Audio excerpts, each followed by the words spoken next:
Marco Rubio ಅಮೆರಿಕದ ವಿದೇಶಾಂಗ ಸಚಿವರು ಕೇವಲ ಭಾರತದ ಜೊತೆಗೆ ಮಾತ್ರ ಅಲ್ಲ, ಪಾಕಿಸ್ತಾನದ ಪ್ರಧಾನಮಂತ್ರಿಗಳ ಜೊತೆಗೂ ಮಾತಾಡಿದ. ಪಹಲ್ಗಾಮ್ ಉಗ್ರರ ದಾಳಿಯನ್ನ ಪಾಕಿಸ್ತಾನ ಖಂಡಿಸಬೇಕು ಅಂತ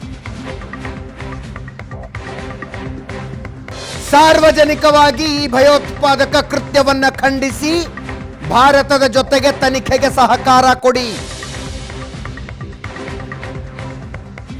ಭಾರತದ ಜೊತೆಗೆ ಮಾತುಕತೆ ನಡೆಸಿ ಉದ್ವಿಗ್ನತೆಯನ್ನು ಕಡಿಮೆ ಮಾಡಿ ಅಂದ್ರಂತೆ. ಶಹಬಾಜ್ ಶರೀಫ್ ಪಾಕಿಸ್ತಾನದ ಪ್ರಧಾನಿ, ಅವರ ಜೊತೆಗೆ ಅಮೆರಿಕದ ವಿದೇಶಾಂಗ ಸಚಿವ ಮಾರ್ಕೋ ರೂಬಿಯೋ ಮಾತು.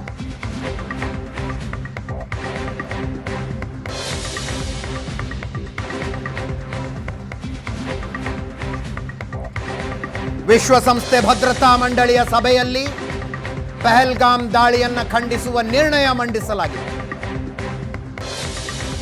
ಪಾಕಿಸ್ತಾನ ಅದನ್ನು ಬೆಂಬಲಿಸಲಿ.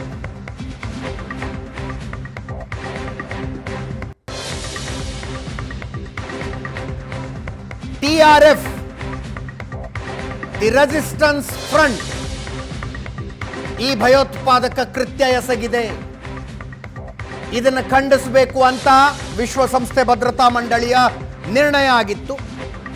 TRF ಅನ್ನ ಭಯೋತ್ಪಾದಕ ಸಂಘಟನೆ ಅಂತ ಪಾಕಿಸ್ತಾನ ಒಪ್ಕೊಳ್ಳೋದಿಲ್ಲ. ಬರೀ ಪಹಲ್ಗಾಮ್ ಅಂತ ಇರಬಾರ್ದು ನಿರ್ಣಯದಲ್ಲಿ, ಜಮ್ಮು ಕಾಶ್ಮೀರದ ಪಹಲ್ಗಾಮ್ ಅಂತ ಸೇರಿಸ್ಬೇಕಂತ.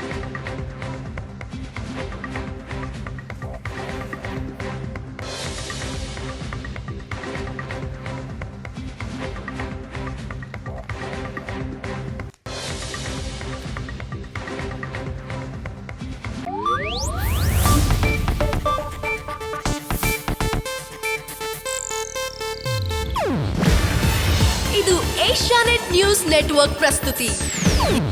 ನೀವು ನೋಡ್ತಿದ್ದೀರಾ ಏಷ್ಯಾನೆಟ್ ಸುವರ್ಣ ನ್ಯೂಸ್.